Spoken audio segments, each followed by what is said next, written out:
उद्धव ठाकरेजी यांना पहिला प्रश्न माझा आहे, ते जेव्हा मुख्यमंत्री होते तेव्हा 50 वेळा काँग्रेस पार्टीने स्वातंत्र्यवीर सावरकरांचा बद्दलच्या टीका केल्या, अपमान केला. सत्तेमध्ये उद्धवजी राहिले मुख्यमंत्रीपद टिकवण्याकरता. तेव्हा त्यांनी मुख्यमंत्रीपद सोडलं नाही. काँग्रेसच्या भरोश्यावर त्यांनी मुख्यमंत्रीपद भोगलं. त्यानंतर अनेक वेळा महाविकास आघाडीमध्ये काँग्रेस पार्टी असताना स्वातंत्र्यवीर सावरकरांचा अपमान काँग्रेस पार्टीने केला, परवाही केला. त्यापूर्वी 50 वेळा राहुल गांधींनी केला. भारत जोडो यात्रेमध्ये सुद्धा स्वातंत्र्यवीर सावरकरांचा अपमान झाला. परवा नाना पटोलेही स्वातंत्र्यवीर सावरकरांचा अपमान करताना बोलले. उद्धव ठाकरेमध्ये धमक असेल, खरं तर त्यांना स्वातंत्र्यवीर सावरकरांच्या बद्दल काही जर त्या ठिकाणी वाटतं तर उद्याच सकाळी 11 वाजता प्रेस कॉन्फरन्स, मी कालच सांगितलं होतं, आज 11 वाजता प्रेस कॉन्फरन्सची वाट बघेल की आम्ही काँग्रेस पार्टीला सोडतोय. स्वातंत्र्यवीर सावरकरांचा आम्ही अपमान सहन करणार नाही. धमक आहे का तर बोला, नाहीतर नुसते तोंडाच्या वाफा फेकू नका. आम्हाला स्वातंत्र्यवीर सावरकरांचा अपमान सहन करणार नाही. सोडा ना त्यांना, का सोडत नाही? बाहेर या ना. हा माझा सवाल उद्धव ठाकरेंना आहे. हिंमत असेल तर निवडणुका घेऊन दाखवा, असंही चॅलेंज त्यांनी दिलं काल.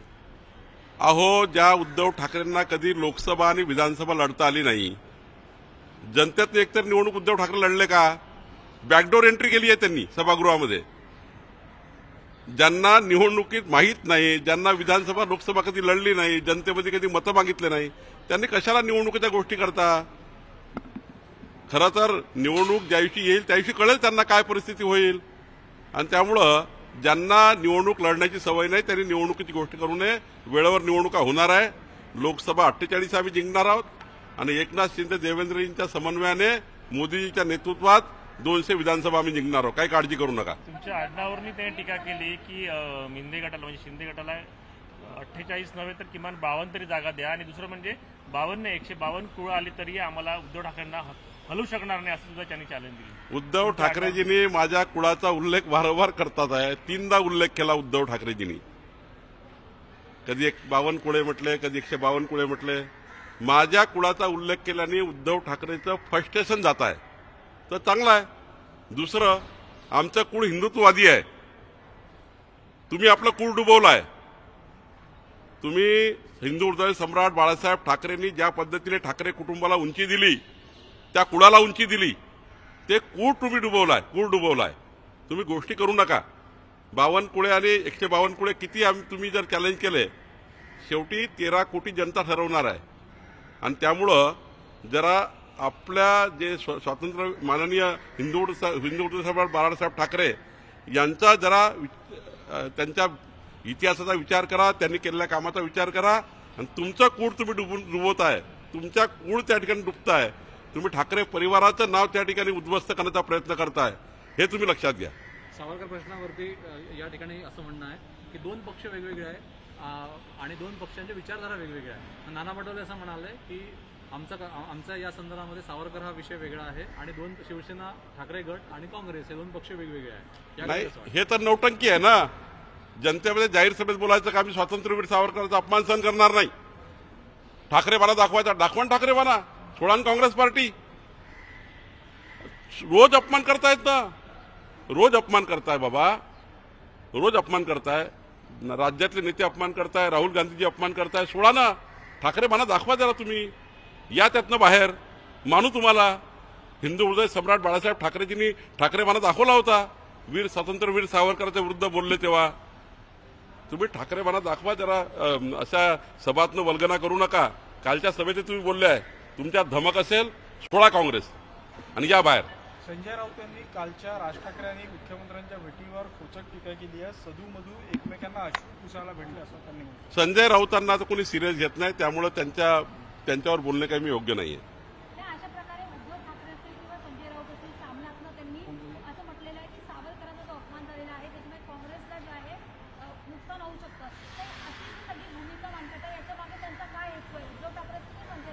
नौटंकी करतात आहे.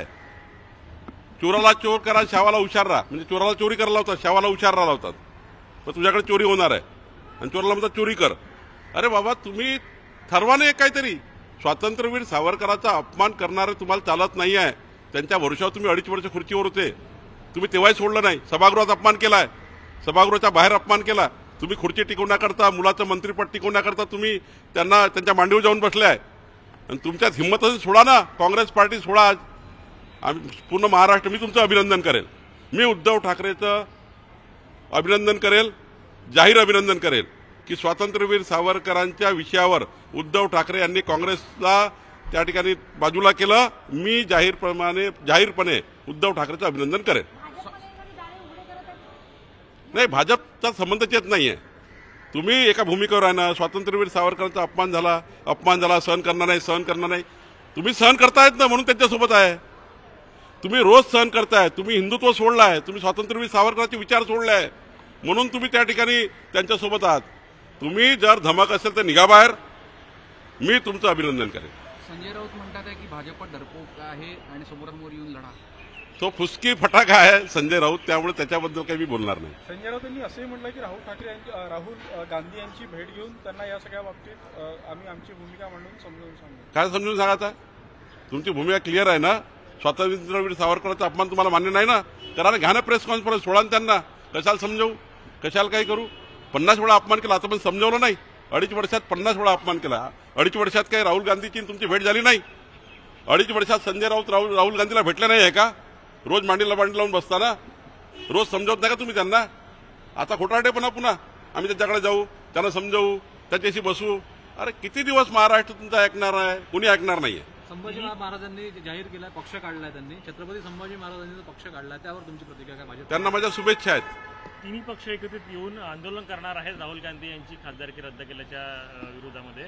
पण भाजप या संदर्भामध्ये ते आंदोलन करणार आहे का? कारण वारंवार स्वातंत्र्यवीर सावरकरांचा अपमान जे आहे ते काँग्रेस करत आहेत. असं आहे, खासदारकी कशामुळे गेली? कोर्टाने त्यांना 2 वर्ष त्या ठिकाणी आरोपी ठरवलं आहे आणि नियमाप्रमाणे 1951च्या नियमाप्रमाणे त्यांची 2 वर्ष खासदारकी केली. अनेकाची गेली का? लालू प्रसाद यादवजीची गेली, जयललिताची गेली, आमच्या भाजपच्या एका खासदाराची गेली, अनेक लोकांच्या गेल्या आहेत. त्यामुळं त्यांनी स्टंटबाजी केली. त्यांनी कोर्टामध्ये येऊन जर माफी मागितली असती. काय झालं की काही मोदीजींनी केस टाकली होती का कोर्टामध्ये? मोदी समूह आणि एक ओबीसी या विषयाच्या आधारावर केस झाली. ओबीसी समाजाला, मोदी या समूहाला त्या ठिकाणी मोठी मान्यता आहे गुजरातमध्ये, आणि त्या समूहाला तुम्ही त्या ठिकाणी ज्या पद्धतीने सरेआम पब्लिक समोर लाईव्ह मीडियामध्ये अपमानित केलं, म्हणून तुम्हाला सजा आली. आता तुम्ही त्याच्यानंतर तुमची स्टंटबाजी म्हणजे तुमची खासदारकी गेली. आता आंदोलन करून काय फायदा आहे? खोटी सहानुभूती मिळवण्याचा प्रयत्न आहे. काही सहानुभूती मिळत नाही आणि किती आंदोलन केले तरी काही होणार नाही.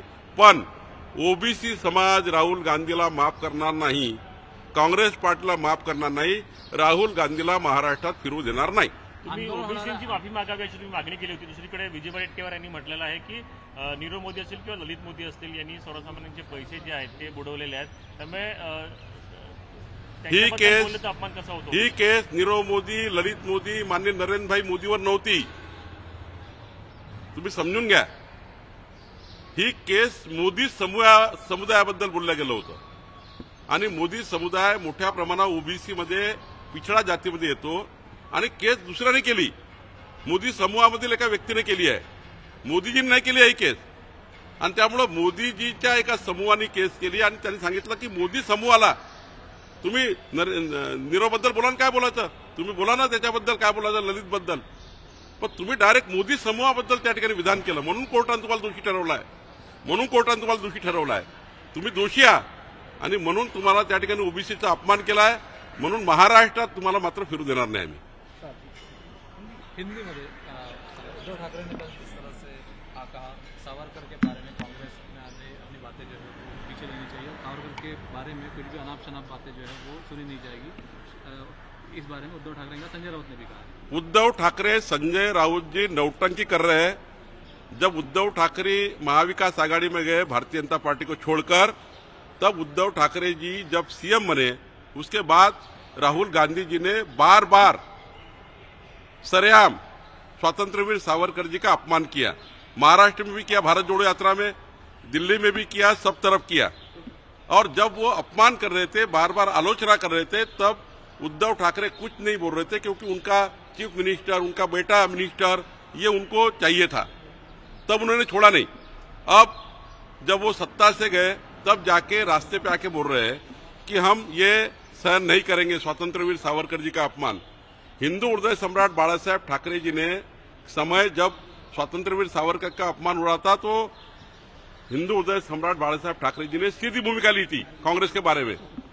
और मेरा कहना उद्धव ठाकरे जी को ऐसा है, अगर आप पे धमक है, कल 11 बजे आप कांग्रेस पार्टी के साथ बाजू हो जाइए। ये नौटंकी मत करिए, हमको समझाएंगे क्या 2.5 साल में आपकी कोई बात नहीं हुई राहुल गांधी से? आपकी तो रोज चर्चा होती है ना, उनके पास ही जाके बैठे ना आप। तो अगर आप में धमक है, कल 11 बजे आप कांग्रेस पार्टी छोड़िए जो स्वातंत्रवीर सावरकर का अपमान करती है।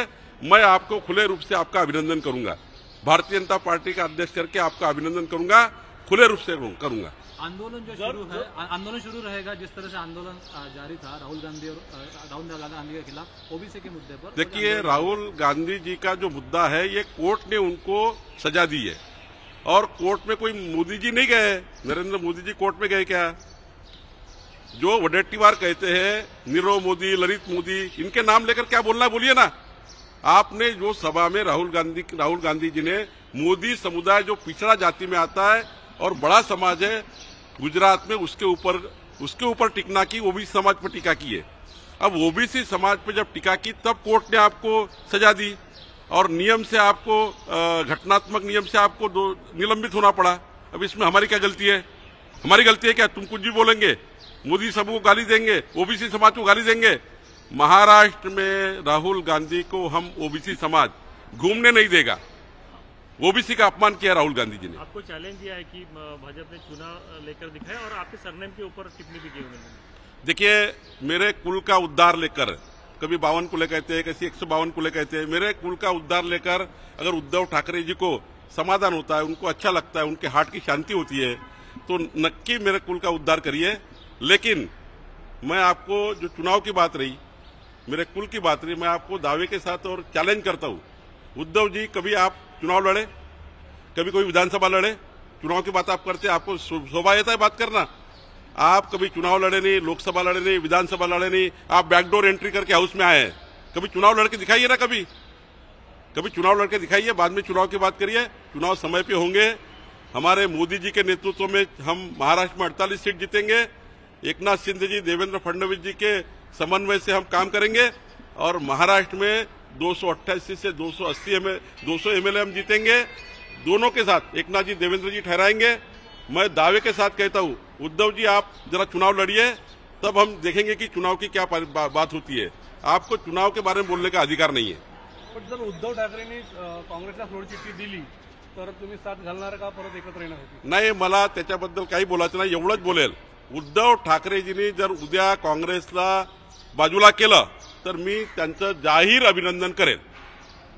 काल गडकरी साहेब म्हणाले की ज्यांना मला मत द्यायचं असेल ते द्या, मी माझं काम करत असतो, मी कोणाला लोणी लावणार नाही। माननीय नितीनजी नेहमी असे म्हणतात, आजच म्हणत नाही, की जेव्हा एखादा व्यक्ती काम करतो तो जात धर्म पंथाच्या आधारावर मोठा होत नाही।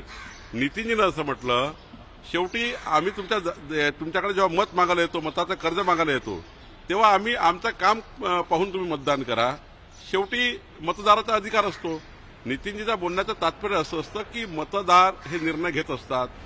मतदाराला आपण किती टाकली विनंती केली, मतदारांना ठरवून नाही द्यायचं, काय करणार? आणि त्यामुळं त्यांचा स्पष्ट जात धर्म पंथाच्या आधारावर कोणी राजकारण करू नये आणि जर आम्ही काम केलं असू तर आम्हाला मत दिलं पाहिजे, असं त्यांचं मत आहे। हेच हिंदीत सांगा सर, ये हिंदी में बताइए। नितिन गडकरी जिस तरह से कल बोले कि वोट देना है तो दो, नहीं तो मेरी इच्छा नहीं है इस तरह से फिर इलेक्शन में आगे आने। देखिए, लोग जात धर्म पंथ की राजनीति करके आलोचना करते हैं और उनका कहना हमेशा होता है, नितिन जी का, उनका जीवन मैंने देखा है, जात धर्म पंथ के आधार पर कभी नितिन जी ने वोट नहीं मांगे। वो इतने बड़े पोस्ट पर गए, राष्ट्रीय अध्यक्ष बने, आज नेशनल हमारे लीडर है, कभी उन्होंने जात की राजनीति नहीं की। तो वो बार बार कहते हैं कि जात पात की राजनीति ना करें, हम विकास काम करते हैं, दिया हुआ वोटों का कर्जा ईमानदारी से काम करके आपको वापस करते हैं। तो मतदाताओं ने विचार करना चाहिए किसको वोट देना चाहिए। गलत वोट विकास के आड़े आ सकता है, गलत वोट देश की प्रगति को रोक सकता है, ये नितिन जी ने कहा है। विकासाचा ध्यास म्हणजे